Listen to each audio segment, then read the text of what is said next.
అందరికీ praise lord. మనం ప్రియమైన దేవుని పిల్లలారా, ఈరోజు మన జీవితంలో చాలా ముఖ్యమైన విషయాన్ని మనం కలిసి ధ్యానిద్దాం. అనుభవాలు మనల్ని మార్చుతాయి, మన జీవితంలో కొత్త దిశకు తీసుకెళ్తాయి. ఎందుకంటే దేవుడు కొన్ని విషయాలు, అనుభవాలు మనకు నేర్పిస్తూ ఉంటారు. అనుభవాలు మనసు లోతుగా నేర్పిస్తాయి. పుస్తకాలు చదివితే జ్ఞానం వస్తుంది, కానీ అనుభవం మన హృదయంలో గాఢంగా ముద్రపడుతుంది. ఒక చిన్న పిల్లవాడికి మనం ఎన్నిసార్లు చెప్పినా పొయ్యి దగ్గరకు వెళ్ళవద్దు అని చెబితే అతనికి అర్థం కాదు, ఆ బాబుకి. కానీ ఒక్కసారి దగ్గరికి వెళ్ళి వేడి అనిపిస్తే అతని జీవితంలో ఎప్పటికీ గుర్తుంచుకుంటాడు. మన జీవితంలో కూడా అలానే దేవుడు మనల్ని శిక్షించడానికి కాదు, మనలోని లోపాలను తీసివేయడానికి అనుభవాలను అనుమతిస్తాడు.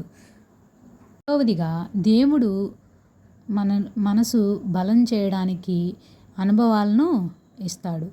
మనకు బాధ వచ్చినప్పుడు మనం శక్తి లేని వారమని కాదు, దేవుడు మనలో ఉన్న శక్తిని బయటకు తీసుకురావడానికి కొన్ని అనుభవాలు ఇస్తాడు. ఎగ్జాంపుల్గా చూస్తే మనం గోల్డ్ ఉంటుంది కదా, ఆ గోల్డ్ను బాగా వేడి చేసి అప్పుడు మాత్రమే దానిలో లోపాలు పోతాయి. అలాగే మనం కూడా మన జీవితాల్లో అనుభవాలను అనుభవించినప్పుడే దాంట్లో నుంచే మెరుగవుతాం. మూడవదిగా, దేవుడు మనల్ని ఆపకుండా ముందుకు నడిపించడానికి ఈ అనుభవాలు ఎంతగానో ఉపయోగపడతాయి. కొన్నిసార్లు మనం ఒకే స్థాయిలో నిలిచిపోతాం. దేవుడు మన జీవితాన్ని హై లెవెల్కి తీసుకెళ్లాలంటే ప్రస్తుత పరిస్థితి నుండి బయటికి తీసుకురావాలి కదా.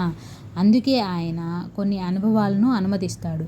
ఎందుకంటే మనం ముందుకు వెళ్ళాలి, మరింత బలంగా, మరింత జ్ఞానంతో, మరింత విశ్వాసంతో ముందుకు వెళ్ళాలి కదా. నాలుగవదిగా, ఈ అనుభవాల ద్వారా దేవుడు మనకు నిజమైన మనుషులను చూపిస్తాడు. సుఖంలో ఉన్నప్పుడు అందరూ మన దగ్గరకు ఉంటారు, కానీ కష్టంలో ఉన్నప్పుడు మాత్రం ఎవ్వరు నిజమైన వాళ్ళు అనేది తెలిసిపోతుంది. దేవుడు మనం ఎవరి మీద ఆధారపడాలో, ఎవరి మీద ఆధారపడకూడదో అలాంటి అనుభవాల ద్వారా మనకి నేర్పిస్తూ ఉంటాడు. చివరిగా, దేవుడు మనకు ఆశీర్వాదాన్ని ఇవ్వడానికి ఈ అనుభవాలను అనేది ఇస్తూ ఉంటాడు. మనం ఎగ్జాంపుల్గా బైబిల్లో కనుక చూస్తే యోబు జీవితాన్ని చూడండి. అతను అనుభవాల ద్వారా వెళ్ళాడు, అందులో దేవుడు అతనిని విడిచిపెట్టలేదు. చివరికి ఆయనకి రెండింతల ఆశీర్వాదాన్ని దయచేస్తూ ఉన్నాడు. మనకు కూడా అదే, ప్రతి అనుభవం వెనుక ఒక పెద్ద ఆశీర్వాదాన్ని దాగి ఉన్నది. కాబట్టి మీ జీవితంలో, మన జీవితంలో ఏ అనుభవాన్ని వచ్చినా భయపడకుండా దేవుడు మీకు హాని చెయ్యడు అని బలంగా నమ్మాలి. అనుభవాల ద్వారా మీరు బలంగా, జ్ఞానంతో, ఆశీర్వాదంతో నింపబడతారు.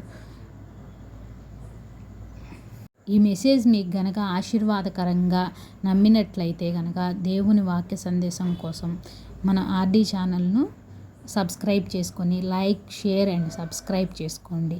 Thank you. అందరికీ ప్రైజ్ లార్డ్. ఆమేన్.